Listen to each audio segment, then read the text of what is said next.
pessoal, estamos aí de volta para resolver as questões 36 a 40 dessa prova 4 da Transpetro, que caiu agora, no ano de 2018, né? Para o cargo de técnico, inspeção e instalação júnior. Gente, nessas 4 questões, essas 5 questões que a gente vai resolver agora, são questões assim que tiveram um nível de complexidade maior. Então, por isso, vou dividir a videoaula em duas, porque senão o tempo vai ficar muito extenso.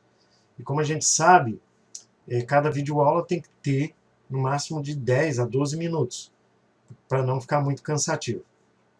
Então, o primeiro comentário a respeito dessas 5 questões é que foram questões que exigiram um tempo maior de resolução. Então, para isso, nesse caso, o que vocês têm que fazer? Vocês têm que deixar essas questões por último. Então, candidato ou candidata que esteja fazendo a prova da Petrobras ou da Transpetro, bateu o olho na questão, viu que a questão é muito complicada, muito complexa. Gente, pula para a próxima questão. Não adianta ficar insistindo na questão, e aí quando você terminar todas as questões, você volta para essa questão e dá uma pensada melhor, dá uma refletida melhor, e aí com certeza você vai chegar na resposta correta. Então a gente vai corrigir as questões 36, 37 e 38, e nós vamos dividir essa videoaula em outra videoaula para resolver as questões 39 e 40, que são as questões mais complexas aí que a gente encontrou na prova. Tá? Então vamos lá para a questão 36, que foi uma questão, eu não gosto muito desse tipo de questão, porque exige que o candidato decore tabelas, dados, e aí você acaba não vendo o desenvolvimento da questão, ou seja, não te ajuda em muita coisa no desenvolvimento para o estudo da prova. Mas tudo bem. A questão 36 é uma questão de materiais, que está perguntando a respeito da temperatura de recristalização, e ele quer saber qual é a temperatura mais próxima a essa temperatura de recristalização do níquel, para que você consiga efetuar um processo de fabricação sem prejuízo com a plasticidade do material. Então, o que é recristalização? Deixa eu pegar minha caneta aqui. Pessoal, recristalização é um fenômeno que acontece nos materiais metálicos quando a uma determinada temperatura começa a formação de novos cristais. Daí vem o nome recristalização, porque novos cristais estão sendo formados dentro do material e esses novos cristais possuem as mesmas características originais quando o material estava à temperatura ambiente. Então ele pergunta exatamente a respeito do níquel, qual é a temperatura mais próxima da temperatura de recristalização do níquel para você executar o processo de fabricação aqui, ó, de laminação, ok? Então, para isso, pessoal, nós teríamos que consultar a tabela no livro. Os livros de materiais, eles trazem essas tabelas, e essa questão especificamente, ele pegou lá do livro do Vicente Chiaverini, que é um livro que você facilmente encontra aí na internet, em formato PDF, aços e materiais metálicos, ou tratamentos térmicos dos materiais metálicos. Esse autor, ele possui diversos livros versando a respeito desse assunto, materiais, e é interessante que vocês tenham aí e estudem, tá?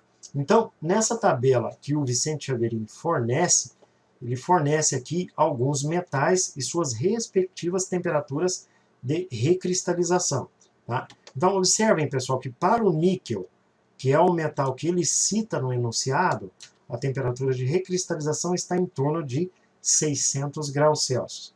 Então, essa temperatura é a temperatura mais próxima aqui, é a de 550, aonde não acontece a recristalização do material. Observe, ó, considerando que o níquel funde a 1455, a temperatura mais adequada em graus Celsius para esse processo, sem que ocorra, ó, tá aqui, ó, sem que ocorra a recristalização. Gente, se a temperatura do níquel para a recristalização do níquel é 600 graus Celsius, a temperatura mais próxima é 550.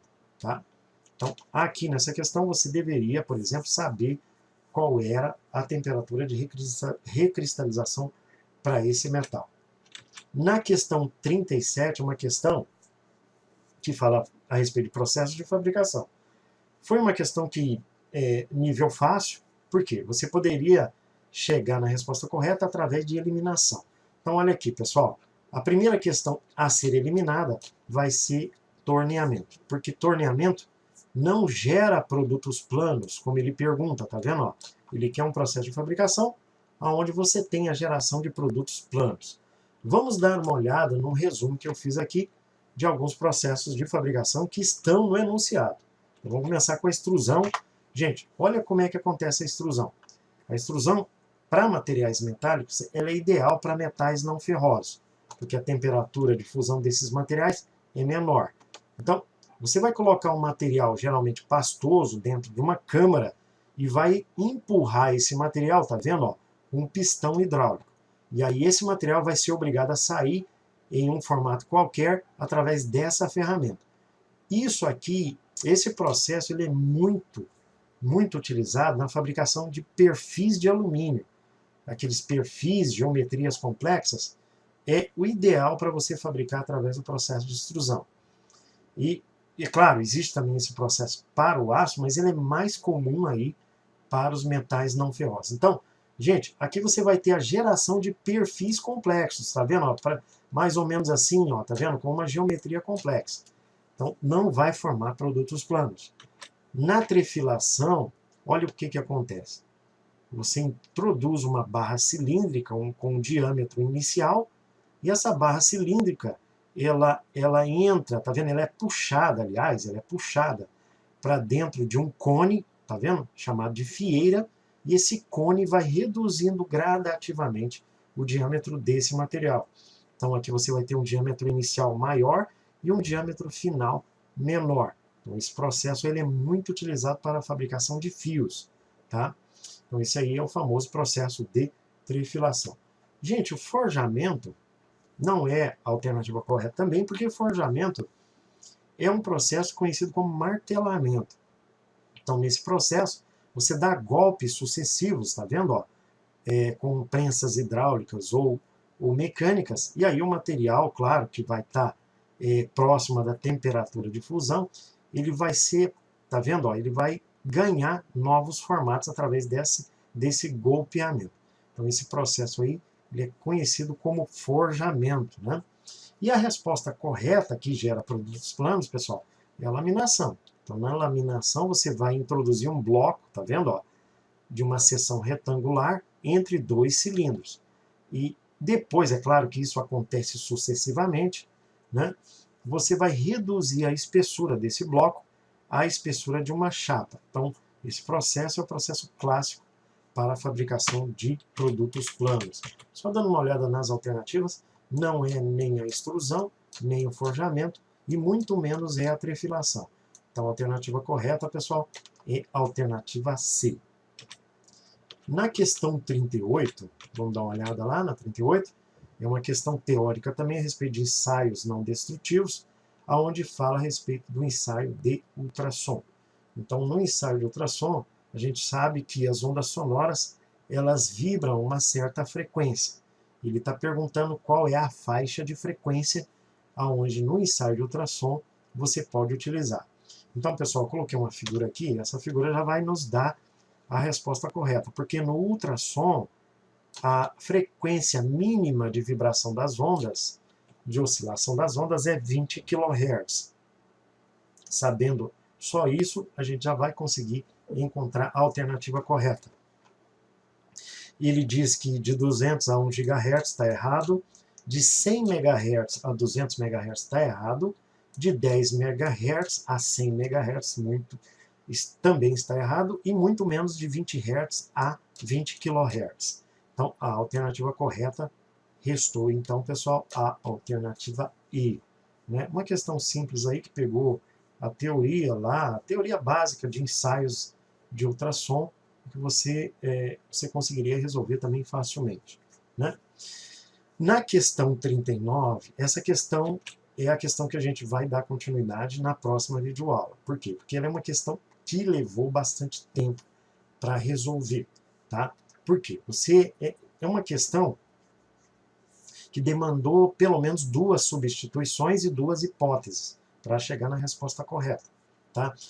Uma questão bem parecida com essa já caiu no Enem, só que lá no Enem os materiais eram iguais. E aqui nós temos materiais diferentes que possuem coeficientes de dilatação linear diferentes. Tá? Então a complexidade dessa questão está baseada basicamente nisso, né? Nessa diferença de materiais. Então a gente tem que fazer duas hipóteses. Ele quer saber a temperatura final quando esses dois materiais vão entrar em contato. Então a gente vai estabelecer que a temperatura final vai ser igual tanto para o aço quanto para o alumínio.